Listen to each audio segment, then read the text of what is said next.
వాస్తవంగా కేరళ ఎన్నికలు ఇద్దరి మధ్యనే జరుగుతున్నాయి. LDF versus UDF.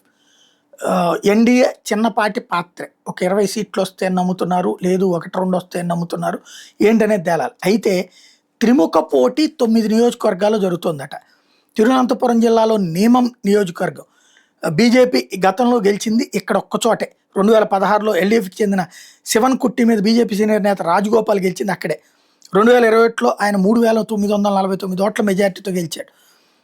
ఇది 2021 ఎన్నికల్లో శివన్ కుట్టి కేవలం 3949 ఓట్ల మెజార్టీతో గెలిస్తే ప్రతీకారం తీర్చుకుని దాంతో ఆ స్థానాన్ని బీజేపీ ఈసారి ప్రతిష్టాత్మక తీసుకుంది.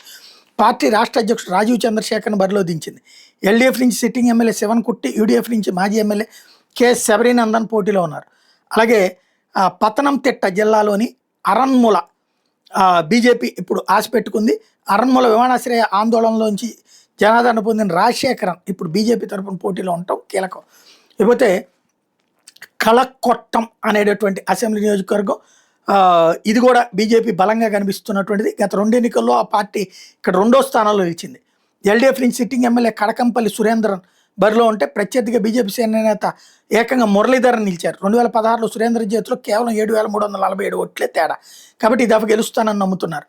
అట్లాగే వట్టి యొక్కవు, ఇది బీజేపీకి మంచి పట్టున్న స్థానం. 16-22లో ఆ పార్టీ ఇక్కడ 2వ స్థానంలో ఇచ్చింది. 2019 ఉప ఎన్నికల్లో మాత్రం కాంగ్రెస్ 2వ స్థానానికి ఎగబాకింది. ఎల్డీఎఫ్ నుంచి ప్రశాంత్ హ్యాట్రిక్ కొట్టే ప్రయత్నంలో ఉంటే కమ్యూనిస్టుల బలం పడిపోయింది కాబట్టి ఈసారి ఎలాగైనా నెగ్గగలనని చెప్పేసి అక్కడ బీజేపీ మాజీ డీజీపీ ఆర్ శ్రీలేఖనే బరిలో దించింది. 11-16 ఎన్నికల విజయం సాధించిన మురళీధరన్నే యూడీఎఫ్ ఈసారి పోటీలో పెట్టింది. లేకపోతే మంజేశ్వరం బీజేపీకి అందినట్టే అంది చేజారిపోతున్నటువంటి సీట్ ఇది.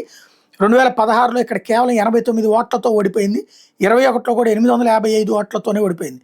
ఈసారి గ్యారంటీ గెలుస్తామని నమ్ముతోంది.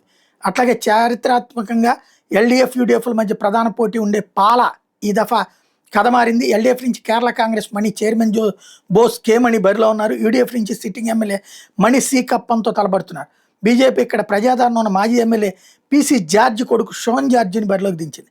దీంతో ఇది ఈ దఫా కీలకమైంది. అట్లాగే గత ఎన్నికల్లో సిపిఐ తరపున నెగ్గిన సిట్టింగ్ ఎమ్మెల్యే ముకుందన్ మీదన ఈ దఫా బీజేపీ టికెట్ మీద బరిలో దిగుతున్నటువంటి నట్టికా సీటు ఎల్డీఎఫ్ ఈసారి మాజీ ఎమ్మెల్యే గీతా గోపికి టికెట్ ఇచ్చింది. యూడీఎఫ్ నుంచి కూడా సునీల్ లాలూర్ రూపంలో గట్టి పోటీ ఉన్న చోట ఇక్కడ గెలుస్తామని నమ్ముతోంది.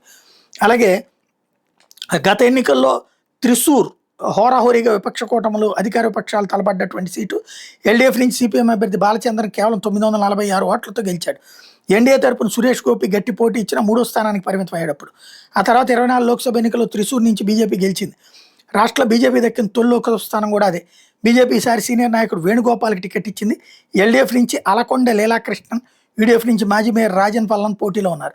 లేకపోతే పాలక్కాడ్, ఇక్కడ ఎల్డీఎఫ్ బీజేపీ తెర వెనక కొమ్మక్కాయ అంటూ విపక్ష నేత ఆరోపించడంతో వాతావరణం వేడెక్కింది.